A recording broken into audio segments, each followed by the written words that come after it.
कार्तिक मास के कृष्ण पक्ष की एकादशी को रमा एकादशी या रंभा एकादशी के नाम से जाना जाता है। इस बार एकादशी तिथि का आरंभ 27 अक्टूबर 2024 रविवार की सुबह 5:24 से हो जाएगा, जो कि 28 अक्टूबर 2024 सोमवार की सुबह 7:51 पर एकादशी तिथि समाप्त हो जाएगी। उदया तिथि के अनुसार गोवत्स द्वादशी युक्त हरिवासर शुद्ध एकादशी का जो व्रत है वो 28 अक्टूबर 2024 सोमवार के दिन ही रहेगा।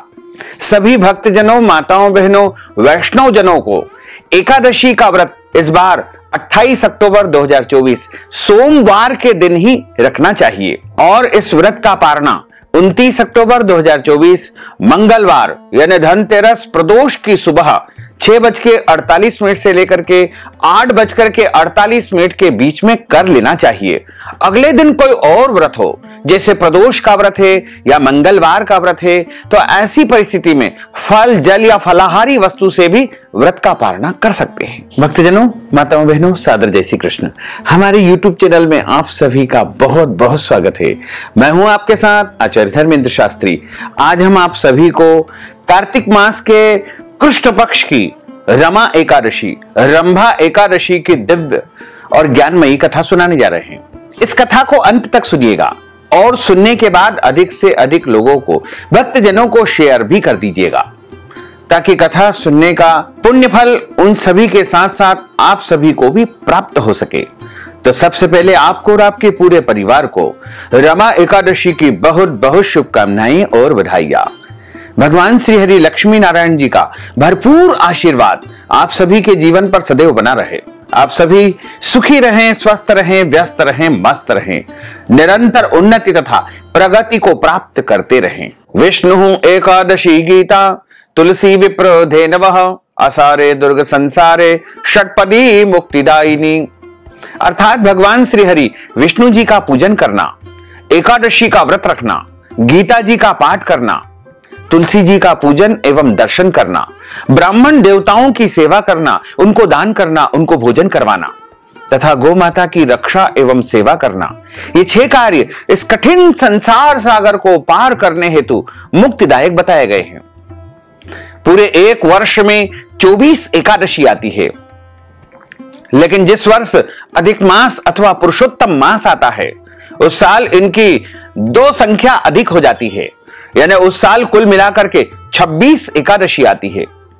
प्रत्येक महीने में 2 बार एकादशी आती है, एक कृष्ण पक्ष में, दूसरी शुक्ल पक्ष में।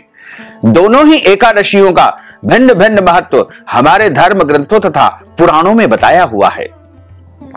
एकादशी का व्रत भगवान श्री हरि लक्ष्मी नारायण जी का परम प्रिय व्रत है। एकादशी का व्रत करने से मनुष्यों के कई जन्मों के पाप जड़ से नष्ट हो जाते हैं तथा उनके पुण्यों का उदय होता है।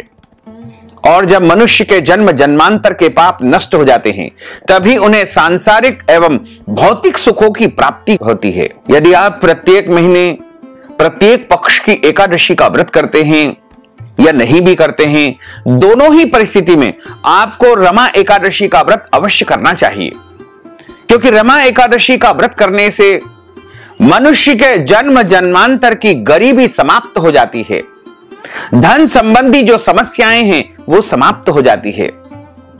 इस एकादशी का व्रत करने से कर्ज से मुक्ति प्राप्त होती है और माता महालक्ष्मी की अपार कृपा मनुष्य के जीवन पर लगातार होने लगती है, क्योंकि इस एकादशी का नाम रमा एकादशी है और रमा का अर्थ होता है साक्षात महालक्ष्मी देवी। तो ये एकादशी महालक्ष्मी देवी की परम प्रिय एकादशी है। और कार्तिक के महीने में जो एकादशी आती है वो अपने आप में ही बड़ी महत्वपूर्ण एकादशी होती है, क्योंकि सभी महीनों में कार्तिक का जो महीना होता है वो अपने आप में बहुत ही पुण्यदायक महीना है। इस मास को दामोदर मास की संज्ञा दी गई है और इस महीने दोनों एकादशियां अपने अपने नाम के अनुसार विशेष पुण्य को देने वाली है। इसलिए यदि आप कार्तिक मास का पूरा पुण्य प्राप्त करना चाहते हैं, माता महालक्ष्मी की अपार कृपा को प्राप्त करना चाहते हैं, तो आपको रमा एकादशी का व्रत अवश्य करना चाहिए। साथ ही जो भक्तजन माताएं बहनें एकादशी का व्रत करते हैं, उनको एकादशी व्रत का उद्यापन अवश्य करना चाहिए या ब्राह्मण के द्वारा करवाना चाहिए। क्योंकि जब हम कोई भी व्रत करते हैं तो उसका उद्यापन भी अनिवार्य होता है। उद्यापन करने के बाद हम स्वैच्छिक रूप से एकादशी का व्रत लगातार करते रहें, कोई दिक्कत नहीं है, लेकिन अपने जीवन काल में कम से कम एक बार एकादशी व्रत का उद्यापन अवश्य करवाना चाहिए। वैसे तो देवालय में, मंदिर में, तीर्थ में एकादशी व्रत उद्यापन करने का अधिक पुण्य प्राप्त होता है। तो यदि आप हमारे माध्यम से एकादशी व्रत का उद्यापन करवाना चाहते हैं तो आप हमें संपर्क करें, हम उचित परामर्श आपको प्रदान करेंगे। जो भक्तजन माताएं बहनें एकादशी का व्रत करते हैं, उनको दशमी तिथि से लेकर के द्वादशी तक कुछ अनिवार्य रूप से महत्वपूर्ण नियमों का पालन करना चाहिए। जैसे दशमी तिथि के दिन एक समय शुद्ध एवं सात्विक भोजन करें। दशमी के दिन चावल, शहद, लहसुन, प्याज, मांस, मदिरा, मसूर की दाल, कटहल की सब्जी और किसी भी प्रकार का अभक्ष्य भक्षण का उपयोग बिल्कुल नहीं करना चाहिए। दशमी के दिन पराय अन्न अर्थात दूसरे के घर का भोजन नहीं करना चाहिए। दशमी तिथि के दिन यदि आप दूसरे के घर का भोजन किसी मजबूरी वश करते हैं तो उस हेतु अपने गुरु या ब्राह्मण को यदि आप दान पुण्य कर देंगे तो आपको पराय अन्न भक्षण का दोष नहीं लगेगा। तथा दशमी के दिन ब्रह्मचर्य व्रत का पालन करना चाहिए और पूर्ण रूप से अपने तन मन को पवित्र करके एकादशी के दिन यानी 28 अक्टूबर 2024 सोमवार के दिन सुबह आपको जल्दी ब्रह्म मुहूर्त में उठ जाना चाहिए। ब्रह्म मुहूर्त सुबह 4 बजे से लेकर के 6 बजे तक यानी सूर्योदय के पहले पहले आपको स्नान कर ही लेना चाहिए और स्नान करने के बाद धुले हुए साफ और स्वच्छ वस्त्र आपको पहनना चाहिए। ध्यान रखें, फटे हुए कपड़े बिल्कुल न पहने, मैले कपड़े नहीं पहनना चाहिए। मैले और फटे कपड़े पहनने से दरिद्रता आती है यानी गरीबी आती है। तो कोई भी वस्त्र यदि आपका फट जाता है तो उसको सिल लेना चाहिए और कोई वस्त्र यदि मैला हो गया है तो उसको धो करके पवित्र ही करके धारण करना चाहिए। इस प्रकार आप पूर्ण रूप से स्वच्छ और पवित्र होकर के मस्तक पर अपनी रुचि के अनुसार तिलक लगाएं, क्योंकि देवो भूत्वा देवम यजेत। जब हम भगवान की पूजा अर्चना करते हैं, व्रत करते हैं, तो हमको उनके अनुसार अपने स्वरूप को, स्वभाव को, तन मन को बना लेना चाहिए और सर्वप्रथम अपने घर के देवी देवताओं का पूजन अर्चन करें और एकादशी व्रत का संकल्प करें। क्योंकि कार्तिक का महीना है और कार्तिक की एकादशी है, इसलिए आप जल में तीर्थ का जल डाल करके या तिल डाल करके उससे स्नान करें और अपने घर में पूजा स्थल में शुद्ध घी, गाय के घी का दीपक प्रज्वलित करें या फिर तिल के तेल का दीपक लगाएं। पूजा घर में एक दीपक जलाएं। मिट्टी का नया दीपक ला करके आपको पूजा घर में एक दीपक जलाना है, अपने मुख्य द्वार के बाहर दीपक जलाना है तथा तुलसी जी के समीप तुलसी जी का पूजन अर्चन करके आपको दीपक जलाना है और एक दीपक आपको खुले मैदान में आकाश दीपक सभी देवी देवताओं की तृप्ति के लिए प्रज्वलित करना चाहिए। देवालय में, शिवालय में, मंदिर में जाकर के दीपक प्रज्वलित करना चाहिए और यदि संभव हो सके तो किसी भी पवित्र तीर्थ में जाकर के वहां स्नान करें और वहां शुद्ध घी का या फिर तिल के तेल का दीपक अवश्य प्रज्वलित करें। कार्तिक के महीने में एकादशी के दिन दीपदान का विशेष महत्व है और एकादशी व्रत की कथा भी जरूर सुनना चाहिए। कार्तिक महीने की जो कथा है, जो प्रतिदिन हम आपके लिए प्रस्तुत कर रहे हैं, उसको भी आपको अवश्य सुनना चाहिए। यदि आप कार्तिक स्नान करके कथा का श्रवण करते हैं तो अति उत्तम है, लेकिन किसी कारणवश कार्तिक महीने का स्नान आप नहीं कर पाते हैं तो केवल यदि आप कार्तिक मास के प्रत्येक अध्याय की कथा का श्रवण भी कर लेंगे तो भी आपको कार्तिक मास स्नान का पुण्य फल प्राप्त हो सकेगा। एकादशी व्रत का जो संकल्प है वो सभी को अवश्य लेना चाहिए। यदि आप निष्काम भाव से व्रत करते हैं, निष्काम व्रत का अर्थ होता है बिना किसी कामना के किए जाने वाले व्रत को निष्काम व्रत कहा जाता है। और यदि आप सकाम भाव से व्रत करते हैं, कोई इच्छा या मनोकामना को लेकर के यदि आप व्रत करते हैं, दोनों ही परिस्थिति में आपको संकल्प अवश्य धारण करना चाहिए। संकल्प आपके यहां पूजा स्थल पर व्यवस्था है, तो हम जो बता रहे हैं उसके अनुसार आप संकल्प धारण करें। और ऐसी कुछ व्यवस्था नहीं है तो आप मानसिक रूप से भी मन ही मन आप स्मरण कर ले कि आज मैं एकादशी का व्रत करने जा रहा हूं या करने जा रही हूं, मेरा नाम यह है, मेरा गोत्र यह है। बस आपका संकल्प पूरा माना जाएगा, क्योंकि भगवान तो भाव के भूखे हैं। प्रभु तो आपके भाव के अनुसार आपकी प्रार्थना को, आपकी विनती को स्वीकार करते हैं। पद्म पुराण के उत्तरखंड के अध्याय 64 में श्लोक नंबर 34 में लिखा हुआ है, एकादश्याम निराहार स्थित्वाहम परेहनि भोक्ष्यामि पुंडरीकाक्ष शरणम में भवाच्युत। इस श्लोक का स्मरण भी यदि कोई कर लेता है तो भी उसका संकल्प पूरा माना जाएगा। इस श्लोक का भाव यह है, हे कमल नयन, हे वासुदेव, हे अच्युत, हे जनार्दन, हे दामोदर, मैं एकादशी के दिन निराहार रह करके दूसरे दिन ही भोजन करूंगा। वैसे तो एकादशी का जो व्रत है उसमें यदि आपका शरीर साथ देता है तो निर्जला निराहार भी आप व्रत कर सकते हैं। ऐसा संभव नहीं है तो आप फलाहार करके भी व्रत धारण कर सकते हैं। एक समय फलाहार करें या 2 समय भी आप फलाहार कर सकते हैं। दवाई खाना होता है तो आप फलाहार करके दवाई खा सकते हैं, कोई दोष नहीं लगेगा। लेकिन किसी भी परिस्थिति में मनुष्य को इस दिन अन्न का सेवन बिल्कुल नहीं करना चाहिए। यदि आपके यहां संकल्प करने की व्यवस्था है तो आप अपने पूजा घर में शुद्ध घी का या तिल के तेल का दीपक प्रज्वलित करें और पूजा की एक थाली में रोली अक्षत के स्थान पर जौ या तिल का उपयोग करें, तुलसी जी का पत्ता रखे, पीले पुष्प रखे, एक सुपारी रखे, कुछ पैसे रखे और पवित्र जल, तीर्थ जल रख करके हाथ की मुद्रा को इस प्रकार रखे। संकल्प की जो मुद्रा होती है वो इस प्रकार की होती है और हाथ के मध्य में अंजलि में आपको जल रखना है, सुपारी रखना है, कुछ पैसे रखना है, पीला पुष्प रखना है, तुलसी जी का पत्ता रखना है, जौ तिल रखना है और सर्वप्रथम आपको उच्चारण करना है, ओम विष्णवे नमः, ओम विष्णवे नमः, ओम विष्णवे नमः। ओम तिथिर्विष्णु स्थावारो नक्षत्रम विष्णुरेव च योगश्च करणम विष्णु सर्वम विष्णुमयं जगत्। ओम विष्णुर्विष्णुर्विष्णुः श्रीमद् भगवतो महापुरुषस्य विष्णोर आज्ञयाः प्रवर्तमानस्य अद्य श्री ब्रह्मणोन्हि द्वितीय प्रार्धे श्री श्वेतवारः कल्पे वैवस्वत मन्वन्त्रे अष्टाविंशतितमे कलियुगे कली प्रथम चरणे भूर्लोके भारतवर्षे भरतखंडे जम्बूद्वीपे आर्यावर्तांतर्गत ब्रह्मवर्तैक देशे अवंतिकायां विशाला क्षेत्रे मध्य प्रदेशे भोपाल मंडलांतर्गते भोपाल नामनी नगरे। आप जिस नगर में, जिस राज्य में, जिस शहर में निवास करते हैं वहां का उच्चारण आपको करना चाहिए।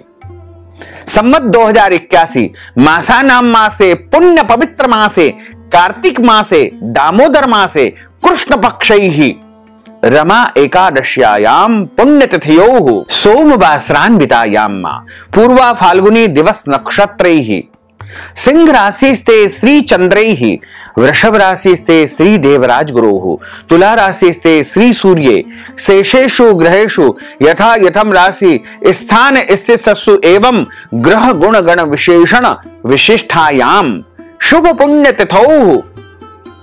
अब आप बोलिएगा कि मम आत्मनः, अपने नाम और गोत्र का आपको उच्चारण करना है। यदि आपको गोत्र याद नहीं है तो आप ब्रह्म गोत्र या कश्यप गोत्र का भी उच्चारण कर सकते हैं। साथ ही जो विवाहित माताएं, बहनें, महिलाएं होती है उनको अपने पति पक्ष का गोत्र उच्चारण करना चाहिए और कुंवारी कन्याओं को पिता पक्ष का यानी पिता का गोत्र उच्चारण करना चाहिए। श्रुति स्मृति पुराणोक्त वैदोक्त फल प्राप्त्यर्थम संकल्पित कामना संसिद्ध्यर्थम लोके सभायाम राजद्वारे व्यापारे कृषि कार्ये सेवा कार्ये यश विजय लाभादि प्राप्त्यर्थम मम इह जन्मनि जन्मांतरे वा सकल दुरितोपशमनार्थम। 10 विधि लक्ष्मी प्राप्त्यर्थम, बहुविध लक्ष्मी प्राप्त्यर्थम, सर्वविध लक्ष्मी प्राप्त्यर्थम, अप्राप्त लक्ष्मी प्राप्त्यर्थम, प्राप्त लक्ष्म्योश्च चिरकाल संरक्षणार्थम, सकल मन इच्छित कामना संसिद्ध्यर्थम, सर्व कार्य सिद्ध्यर्थम। अद्य दिवसे ही कार्तिक मासे कृष्ण पक्षे रमा एकादश्यायाम रंभा एकादश्यायाम व्रत कर्माहम करिष्ये। इस प्रकार संकल्प प्रभु को समर्पित करने के बाद हाथ जोड़ करके प्रभु से प्रार्थना करें, हे दीन बंधु, हे दीनानाथ, हे करुणा निधान, आज मैं रमा एकादशी रंभा एकादशी का व्रत करने जा रहा हूं या करने जा रही हूं। मैं पूरे नियमों का पालन करते हुए विधि विधान से एकादशी का व्रत धारण करूंगा, लेकिन मेरे द्वारा जाने में अनजाने में कोई भी त्रुटि हो जाए, गलती हो जाए तो मुझे अबोध बालक जान करके, छोटा बच्चा मान करके क्षमा आप अवश्य ही प्रदान कर देना, क्योंकि आपका नाम तो दीन बंधु है, दीनानाथ है, करुणा निधान है, दया के सागर है। इसलिए आप हम सेवकों को क्षमा दान अवश्य ही प्रदान करेंगे। इस प्रकार प्रभु से आप प्रार्थना करेंगे, आपका संकल्प हो जाएगा। सर्वप्रथम अपने गुरुजनों को, पूज्य पुरुषों को, माता पिता को नमन करे, उनको प्रणाम करे, सूर्य भगवान को अर्घ्य प्रदान करे, तुलसी जी का पूजन अर्चन करे। कई लोग कहते हैं, एक धारणा है कि एकादशी के दिन तुलसी में जल नहीं देना चाहिए, तुलसी का पूजन नहीं करना चाहिए, तुलसी को स्पर्श नहीं करना चाहिए। तो हम आपको स्पष्ट कर दें कि ऐसा किसी भी शास्त्र में नहीं लिखा है कि तुलसी जी को जल नहीं देना चाहिए, पूजन नहीं करना चाहिए, बल्कि यह लिखा हुआ है कि आपको रविवार के दिन तुलसी जी तोड़ना नहीं चाहिए।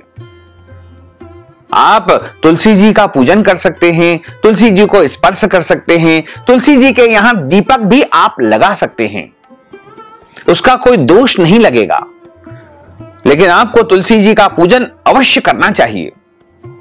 एकादशी के दिन गौ माता का पूजन भी आप अनिवार्य रूप से करें। यदि गौ माता का पूजन आप स्वयं नहीं कर पाते हैं तो आप हमारे माध्यम से भी एकादशी के दिन गौ माता का पूजन करवा सकते हैं, क्योंकि इस एकादशी की सबसे बड़ी बात यह है कि यह एकादशी जो है गोवत्स द्वादशी से युक्त है, इसलिए इसका महत्व और भी अधिक बढ़ जाता है।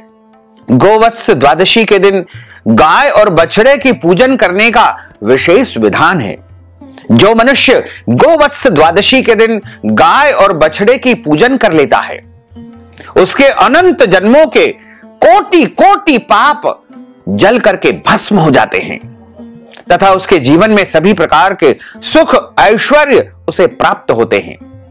गोमाता में सभी देवी देवताओं का निवास माना गया है, इसलिए इस एकादशी के दिन गौ माता का पूजन करें। गौ माता का दान भी आप ब्राह्मण देवता को या आश्रम में अवश्य करें। यदि संभव हो तो गौ माता के लिए खाने पीने की वस्तु की भी आपको व्यवस्था करना चाहिए। इस एकादशी के दिन किसी भी मनुष्य को अन्न का सेवन बिल्कुल नहीं करना है, केवल फलाहार करना है। शास्त्रों में सर्वोत्तम फलाहार गाय का दूध और फल बताए गए हैं, इसलिए आप अपने घर की व्यवस्था के अनुसार फलाहार की व्यवस्था करें। और यदि आप निर्जला व्रत करते हैं तो अति उत्तम है, लेकिन फलाहार करके यदि आप व्रत कर पाते हैं तो भी उत्तम है। लेकिन ध्यान रखें, भोजन बिल्कुल भी नहीं करना चाहिए। फलाहार में आप आलू ले सकते हैं, मूंगफली दाना ले सकते हैं और मावे या दूध से बनी समस्त प्रकार की मिठाइयों का आप उपयोग कर सकते हैं, कोई दोष नहीं लगेगा। सभी प्रकार के फलों का उपयोग कर सकते हैं, जल का उपयोग कर सकते हैं, दवाई खा सकते हैं, कोई दोष नहीं लगेगा।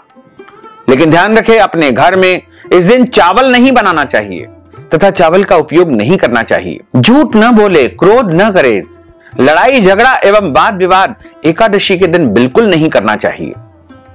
घर का वातावरण बिल्कुल पवित्र रखना चाहिए। जितना हो सके प्रसन्नता का वातावरण रखें, क्योंकि सदैव प्रसन्न रहना ईश्वर की सर्वोपरि भक्ति है। इसलिए घर में किसी भी प्रकार से कोई वाद विवाद बिल्कुल न करे। ब्रह्मचर्य व्रत का पालन करना चाहिए। दाढ़ी कटिंग या शेविंग नहीं करवाएं, नाखून न काटे, शरीर के अंग के कोई भी बाल या काटना या कटवाना वर्जित माना गया है। किसी भी प्राणी का, किसी भी जीव का, किसी भी मनुष्य का अपमान या अनादर बिल्कुल न करें, क्योंकि ईश्वर अंश जीव अविनाशी, प्रत्येक प्राणी में, प्रत्येक जीव में ईश्वर का वास माना गया है।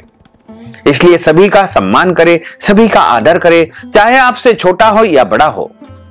दिन में सोने का विधान नहीं है, लेकिन किसी कारणवश यदि आप बहुत थक जाते हैं तो अल्प विश्राम कर सकते हैं, और अल्प विश्राम के बाद स्नान करके ही शाम की पूजा अर्चना करें। स्नान नहीं कर पाते हैं तो आप कान धोकर भी स्नान का पुण्य प्राप्त कर सकते हैं, क्योंकि कान हमारे शरीर के गुरु है। जब किसी कारणवश रोगी अवस्था में या बहुत ज्यादा शीत है या शरीर में कोई कष्ट है तो आप स्नान करने में असमर्थ है, नहाने में असमर्थ है, तो आप कान धोकर भी स्नान का पुण्य प्राप्त कर सकते हैं। इसलिए आप शुद्ध और पवित्र अवस्था में शाम के समय पूजन अर्चन करें। रात्रि में जितना हो सके जागरण करें और भगवान का इस दिन विशेष पूजन अर्चन करना चाहिए। एक चौकी के ऊपर पीला कपड़ा बिछा करके भगवान श्री लक्ष्मी नारायण की स्थापना करें और उनके दाहिने हाथ की तरफ कलश की स्थापना करें। गेहूं रख करके, तांबा, पीतल या मिट्टी का कलश, आम के पत्ते और नारियल रख करके स्थापित करें। सर्वप्रथम गौरी गणेश का पूजन अर्चन करें। दीपक शुद्ध घी का या तिल के तेल का लगा करके दीपक का पूजन करें और भगवान श्री हरि लक्ष्मी नारायण जी का विशेष पूजन अर्चन करें। यदि आपके घर परिवार में एकादशी के दिन जन्म अथवा मृत्यु का सूतक लगा हुआ है या लग जाता है तो भी आपको व्रत अवश्य करना चाहिए, लेकिन भगवान का पूजन या स्पर्श नहीं करना चाहिए। जो माताएं बहनें रजस्वला अवस्था पीरियड में आ जाती है उनको भी व्रत अवश्य करना चाहिए, लेकिन भगवान का स्पर्श या पूजन अर्चन उनको नहीं करना चाहिए। साथ ही एकादशी का जो व्रत करता है वो चाय, कॉफी, दूध इत्यादि वस्तुएं पी सकते हैं, कोई दोष नहीं लगेगा। एकादशी के दिन पान खाना वर्जित माना गया है, क्योंकि पान में जो कत्था होता है उससे व्रत भंग हो जाता है। इसलिए इस दिन प्रयास करें कि पान बिल्कुल न खाएं और एकादशी व्रत कथा हमेशा ब्राह्मण देवता के मुख से ही सुनना चाहिए, क्योंकि ब्रह्म वाक्य जनार्दन, जब ब्राह्मण देवता के मुखारविंद से आप कथा का श्रवण करते हैं तो आपको श्री हरि नारायण के श्री मुखारविंद से कथा सुनने का पूरा पुण्य प्राप्त होगा। और कथा सुनने के बाद ब्राह्मण देवता को अपनी शक्ति और सामर्थ्य के अनुसार दक्षिणा अवश्य प्रदान करना चाहिए। और अगले दिन जब हम व्रत का पारणा करते हैं उस समय उनको भोजन करवाना चाहिए, या आटा, दाल, चावल, सीधा सामग्री का दान देना चाहिए, या भोजन के निमित्त उनको नगद धन राशि देकर भी आप ब्राह्मण भोजन का संपूर्ण पुण्य प्राप्त कर सकते हैं। इस बार रमा एकादशी का व्रत 28 अक्टूबर 2024 सोमवार को रखा जाएगा और इस व्रत का पारणा 29 अक्टूबर 2024 मंगलवार यानी धनतेरस प्रदोष के दिन सुबह 6:48 से लेकर के 8:48 तक आपको करना है। तो भक्तजनों, माताओं, बहनों, यदि आप हमारे बताई हुई विधि से एकादशी का व्रत करते हैं तो अति उत्तम है। जाने अनजाने में किसी भी प्रकार से, विधि से या बिना विधि से, जो भी मनुष्य एकादशी का व्रत करता है उसको पूरा पूरा पुण्य फल अवश्य ही प्राप्त होता है। भक्तजनों, माताओं, बहनों, आप सभी से अनुरोध है कि हमारे इस ज्ञानवर्धक वीडियो को अधिक से अधिक लोगों को शेयर करिएगा, लाइक करिएगा, कमेंट करिएगा। बोलिए श्री लक्ष्मी नारायण भगवान की जय, श्री वृंदावन बिहारी लाल की जय, श्री गिरिराज धरण की जय, श्री बालकृष्ण लाल की जय, श्री श्याम सुंदर यमुने महारानी की जय, जगत गुरु श्री वल्लभाधीश की जय, गोसाई जी परम दयाल की जय, श्री गुरुदेव की जय, लाडले लाल की जय, आज के आनंद की जय। गुरुर्ब्रह्मा गुरुर्विष्णु गुरुदेवो महेश्वरा, गुरुः साक्षात् परब्रह्म तस्मै श्री गुरुवे नमः। श्री अखंड मंडलाकारं व्याप्तं येन चराचरं तत्पदं दर्शितं येन तस्मै श्री गुरुवे नमः।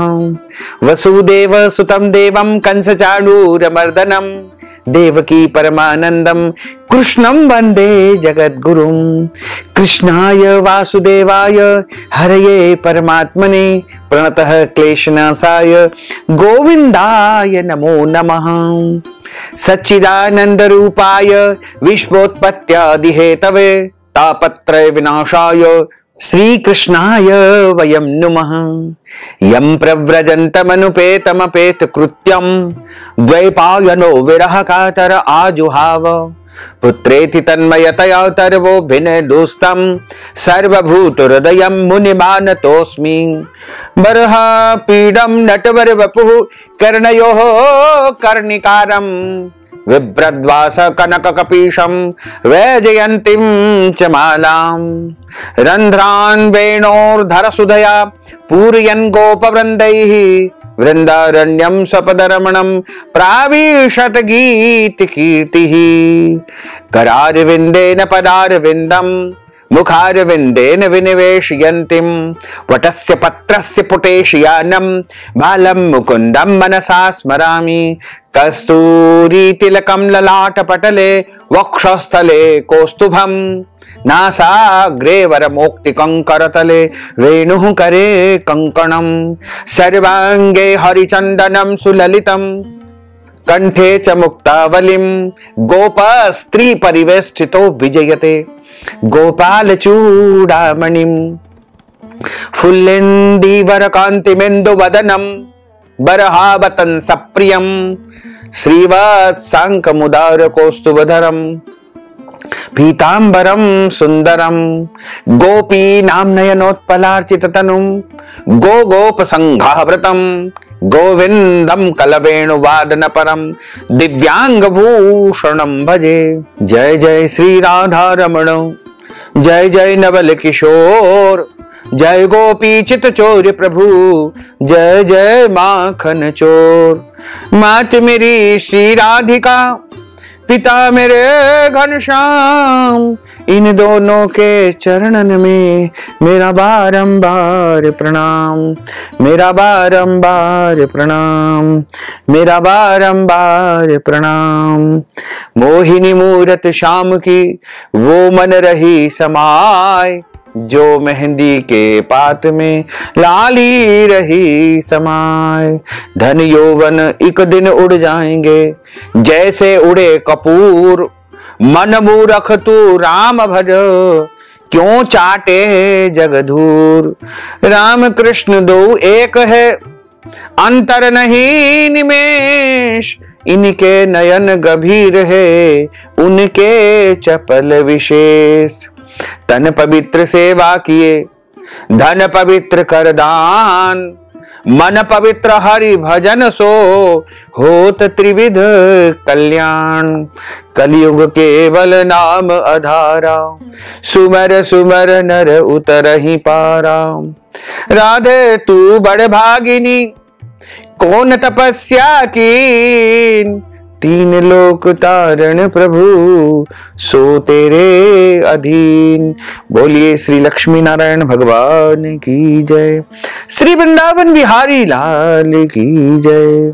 एक समय की बात है, नैमिषारण्य तीर्थ में सूत जी महाराज बैठे हुए हैं और शौनकादिक 88,000 ऋषियों को भिन्न भिन्न पुराणों की कथाएं सुना रहे हैं। तब ऋषिगण पूछते हैं कि हे महाराज, आप कृपा करके हमें कार्तिक माह के कृष्ण पक्ष की जो एकादशी आती है उसकी व्रत कथा और उसका महात्म सुनाने की कृपा करें। तो सूत जी महाराज कहते हैं कि यही प्रश्न एक बार धर्मराज युधिष्ठिर ने भगवान श्री कृष्ण को प्रणाम करके पूछा था कि हे भगवान, कार्तिक मास के कृष्ण पक्ष की एकादशी का क्या नाम है, इसके व्रत की विधि क्या है तथा इस व्रत को करने से क्या पुण्य फल प्राप्त होता है, सो आप विस्तार पूर्वक मुझे सुनाने की कृपा करें। भगवान श्री कृष्ण बोले कि कार्तिक मास के कृष्ण पक्ष की एकादशी का नाम रमा एकादशी है तथा इसे रंभा एकादशी के नाम से भी जाना जाता है। यह बड़े बड़े पापों का नाश करने वाली एकादशी है। गरीबी को समाप्त करने वाली यह एकादशी है। दरिद्रता को नष्ट करने वाली यह एकादशी है। इस एकादशी की कथा एवं इसका महात्म्य मैं तुम्हें सुनाने जा रहा हूं। तुम ध्यानपूर्वक सुनो। भगवान श्री कृष्ण कहते हैं कि हे राजन, प्राचीन काल में मुचकुंद नामक एक राजा था। उसकी देवराज इंद्र के साथ में मित्रता थी और साथ ही यम, कुबेर, वरुण और विभीषण भी उसके मित्र थे। यह राजा बड़ा धर्मात्मा तथा भगवान श्री हरि विष्णु जी का परम भक्त था। न्याय प्रिय यह राजा था और अपनी प्रजा का पुत्रवत पालन किया करता था। किसी के साथ भी अन्याय बिल्कुल नहीं करता था। धर्म कर्म में सदैव वह लीन रहता था। पुण्य कर्म वह सदैव करता था। यज्ञ याज्ञादिक अनुष्ठान भी वह संपन्न किया करता था तथा ब्राह्मण देवताओं की सेवा करता था। उनको भोजन करवाना, उनको अन्नदान देना तथा उनको दक्षिणा दान देना, सदैव इस प्रकार के पुण्य कर्म लगातार वह करता ही रहता था। उस राजा की एक कन्या थी। उस कन्या का नाम चंद्रभागा था। उस कन्या का विवाह चंद्रसेन के पुत्र शोभन के साथ में संपन्न कर दिया। विवाह के बाद एक समय उस राजा का जो दामाद था शोभन, वह अपने ससुराल में आया। वहां पर उसका बड़ा ही स्वागत सत्कार किया गया, आतिथ्य किया गया। उन्हीं दिनों जल्दी ही पुण्यदायिनी कार्तिक मास के कृष्ण पक्ष की रमा एकादशी आने वाली थी। जब व्रत का दिन समीप आ गया तो चंद्रभागा, जो कि राजा की कन्या थी, उसके मन में अत्यंत चिंता और विचार उत्पन्न हुआ कि मेरे पतिदेव, मेरे स्वामी बहुत दुर्बल है, बहुत ही कमजोर है और मेरे पिता की आज्ञा भी अति कठोर रहती है कि एकादशी के दिन कोई भी उनके राज्य में अन्न नहीं खाता है। दशमी को राजा ने ढोल बजवा करके सारे राज्य में यह घोषणा करवा दी कि रमा एकादशी के दिन कोई भी भोजन नहीं करेगा। ढोल की घोषणा सुनते ही शोभन को अत्यंत चिंता हुई और अपनी पत्नी से कहा कि हे प्रिय, अब क्या करना चाहिए? मैं किसी भी प्रकार की भूख सहन नहीं कर पाऊंगा। हे देवी, कोई ऐसा उपाय बताओ जिससे मेरे प्राण बच जाए, क्योंकि मैं यदि भूखा रहा तो मेरे प्राण निकल जाएंगे। तो तुम ही कुछ ऐसा विचार करो। चंद्रभागा कहने लगी कि हे स्वामी, मेरे पिता के राज्य में एकादशी के दिन कोई भी अन्न का सेवन नहीं करता है, कोई भी प्राणी भोजन नहीं करता है। उसने कहा कि हमारे राज्य में हाथी, घोड़ा, ऊंट, बिल्ली, गोमाता आदि भी तृण, अन्न, जल आदि ग्रहण नहीं कर सकते हैं। फिर मनुष्य का तो कहना ही क्या है। यदि आप भोजन करना चाहते हैं तो किसी दूसरे राज्य में, किसी दूसरे स्थान पर चले जाइए, क्योंकि यदि आप यहीं रहना चाहते हैं तो आपको एकादशी का व्रत अवश्य करना पड़ेगा। ऐसा सुनकर के शोभन कहने लगा कि हे प्रिय, मैं भी आज कठोर मन से एकादशी का व्रत अवश्य करूंगा। जो मेरे भाग्य में विधाता ने लिखा होगा वह होगा, वह देखा जाएगा। अब चिंता किस बात की है। इस प्रकार से शोभन ने निश्चय करके व्रत रख लिया और भूख व प्यास से वह पीड़ित होने लगा। जब सूर्य नारायण भगवान अस्त हो गए और रात्रि को जागरण का समय आया, जो वैष्णवों को अत्यंत हर्ष देने वाला था, परंतु शोभन के लिए अत्यंत दुखदायी हुआ। प्रातःकाल होते होते उस शोभन के प्राण निकल गए, शोभन की मृत्यु हो गई। तब राजा ने सुगंधित काष्ठ से उसका दाह संस्कार, अंतिम संस्कार पूरे विधि विधान से कराया। परंतु चंद्रभागा ने अपने पिता की आज्ञा से अपने शरीर को दग्ध नहीं किया और शोभन की अंत्येष्टि क्रिया के बाद अपने पिता के घर में ही राजमहल में वह निवास करने लगी। रमा एकादशी के प्रभाव से शोभन को अगले जन्म में मद्राचल पर्वत पर धन धान्य से युक्त तथा शत्रुओं से रहित एक सुंदर दिव्यपुर, एक सुंदर नगर प्राप्त हुआ। वह अत्यंत सुंदर रत्न और वैदुर्य मणि से जटित था। सोने के खंबे उस महल में लगे हुए थे। स्फटिक मणियां से सुशोभित भवन में बहुमूल्य वस्त्र, आभूषण तथा छत्र व चवर से विभूषित गंधर्व और अप्सराओं से युक्त सिंहासन पर आरूढ़ ऐसा शोभायमान होता था, मानो दूसरा इंद्र उस सिंहासन पर बैठा हुआ है। एक समय मुचकुंद नगर में रहने वाले एक सोम शर्मा नामक ब्राह्मण तीर्थ यात्रा करते करते घूमते घूमते उधर जा निकले और उन्होंने शोभन को पहचान लिया और विचार किया, यह तो राजा का जमाई शोभन है। और शोभन के निकट वह पंडित जी पहुंच गए। शोभन ने भी उनको पहचान लिया। अपने आसन से उठ करके उनके पास आकर के प्रणाम आदि करके कुशल प्रश्न किया। ब्राह्मण ने कहा कि राजा मुचकुंद और आपकी पत्नी कुशल से है, नगर में भी सभी प्रकार से कुशल से है, परंतु हे राजन, हमें आश्चर्य हो रहा है। आप अपना वृत्तांत कहिए कि ऐसा सुंदर नगर जो कभी भी हमने नहीं देखा है, न कभी सुना है, यह आपको कैसे प्राप्त हुआ है? इतना वैभव, इतनी धन दौलत आपको कैसे मिली है? तब शोभन बोला कि मैंने अनजाने में कार्तिक मास के कृष्ण पक्ष की रमा एकादशी का व्रत किया था। उसी के पुण्य प्रताप से यह सब कुछ मुझे प्राप्त हुआ है, लेकिन यह सब कुछ अस्थिर है। यह स्थिर हो जाए ऐसा कोई उपाय कहिए। ब्राह्मण कहने लगा कि हे राजन, यह स्थिर क्यों नहीं हो सकता और कैसे स्थिर हो सकता है, आप ही बताइए, फिर मैं अवश्य में वह उपाय करूंगा। मेरी इस बात को आप मिथ्या न समझिए। शोभन ने कहा कि मैंने इस व्रत को श्रद्धा रहित होकर के अनजाने में किया है, अतः यह सब कुछ अस्थिर है।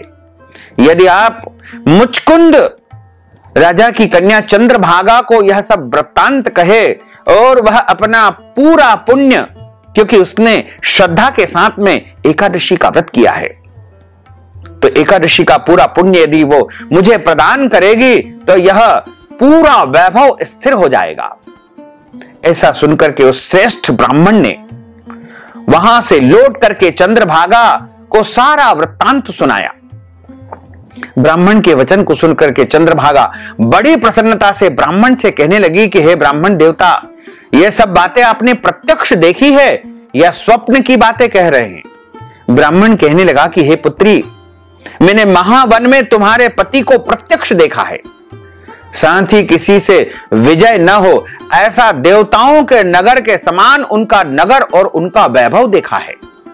उन्होंने यह भी कहा कि यह स्थिर नहीं है, जो मैंने देखा है वो सब कुछ अस्थिर है। जिस प्रकार वह स्थिर रह सके सो उपाय तुम्हें करना चाहिए। चंद्रभागा कहने लगी कि हे विप्र, आप मुझे वहां पर ले चलो, मुझे पतिदेव के दर्शन करने की तीव्र लालसा है। मैं अपने किए हुए एकादशी के पूरे पुण्य को उनको प्रदान कर दूंगी, जिससे वह नगर स्थिर हो जाएगा। आप ऐसा कार्य कीजिए जिससे उनका और हमारा संयोग हो, क्योंकि वियोगी को मिला देना महान पुण्य माना गया है। सोम शर्मा यह बात सुनकर के चंद्रभागा को लेकर के मद्राचल पर्वत के समीप वामदेव ऋषि के आश्रम पर पहुंच गया। वामदेव जी ने सारी बात सुनकर के वेद मंत्रों के उच्चारण से चंद्रभागा का अभिषेक कर दिया।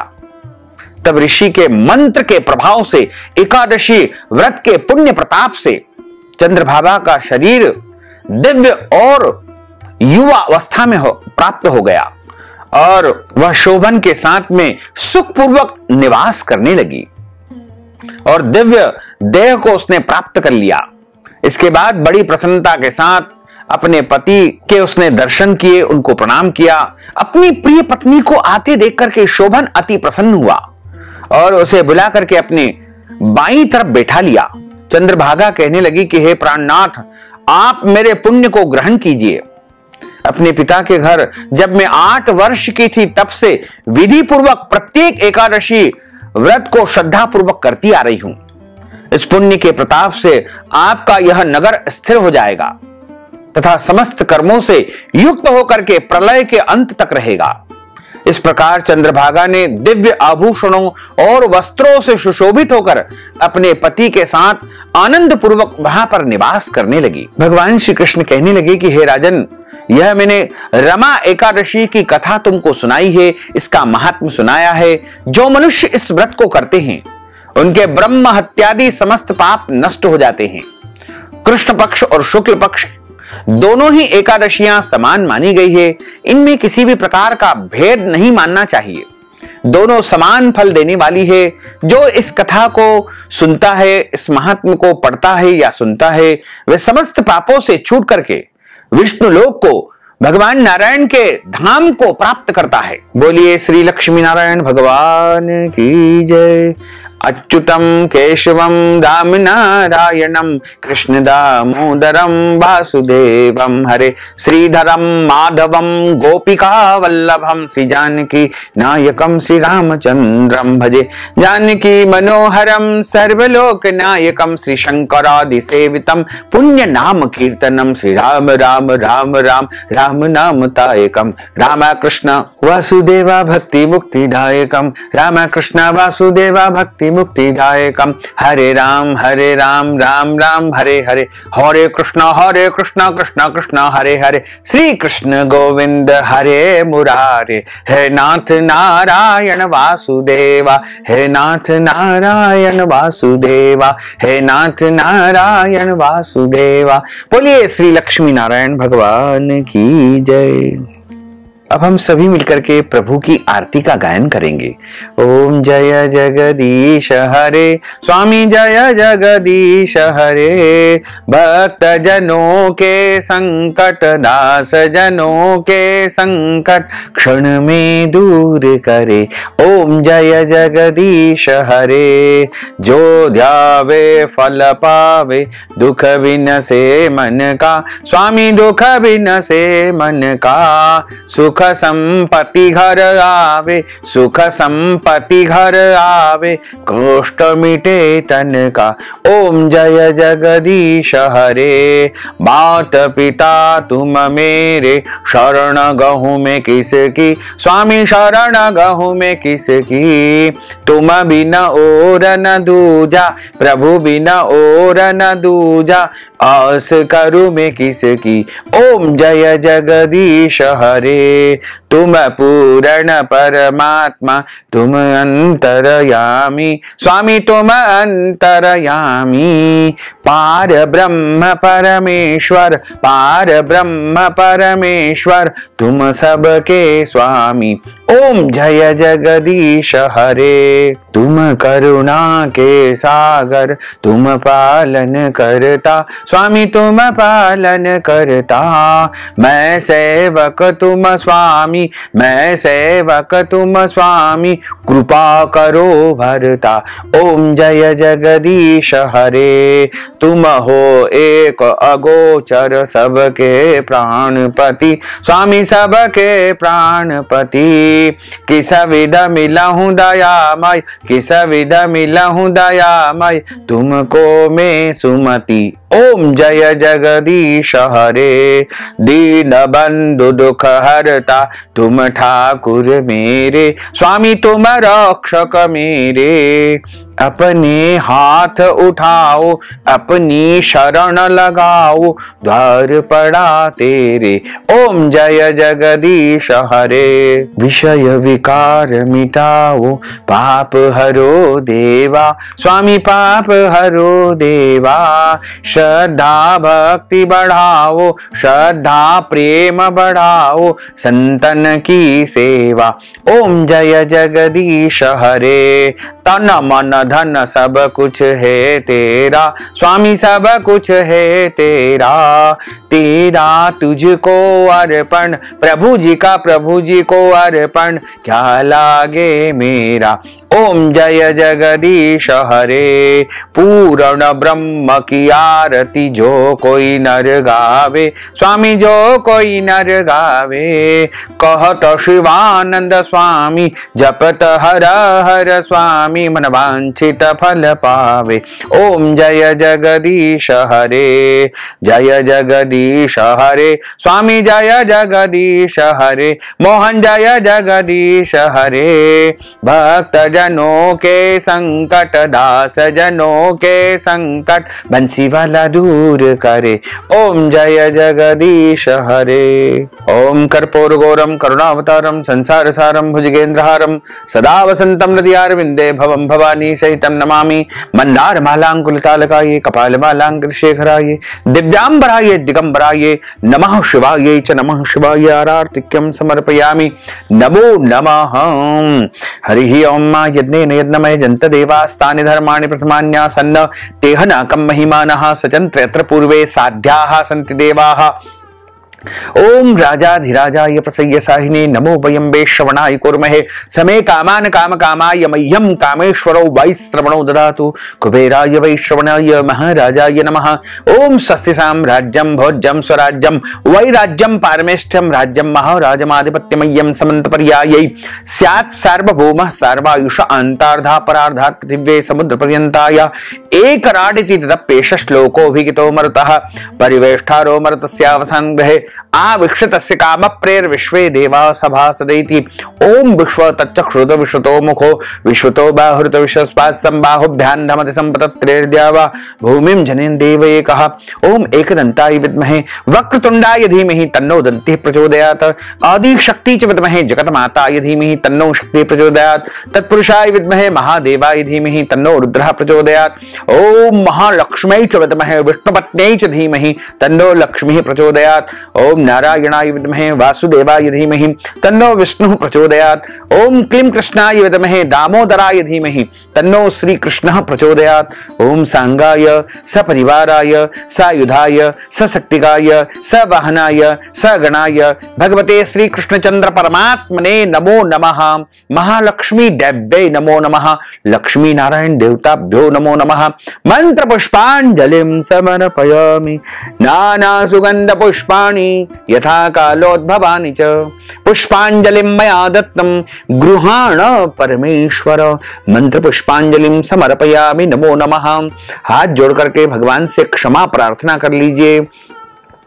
मंत्रहीनम क्रियाहीनम भक्तिहीनम सुरेश्वरौ यत् पूजितं मया देव परिपूर्णं तदस्तु मे। आवाहनं न जानामि तवार्चनम् पूजांचैव न जानामि क्षम्यतां परमेश्वर क्षम्यतां परमेश्वर क्षम्यतां परमेश्वर।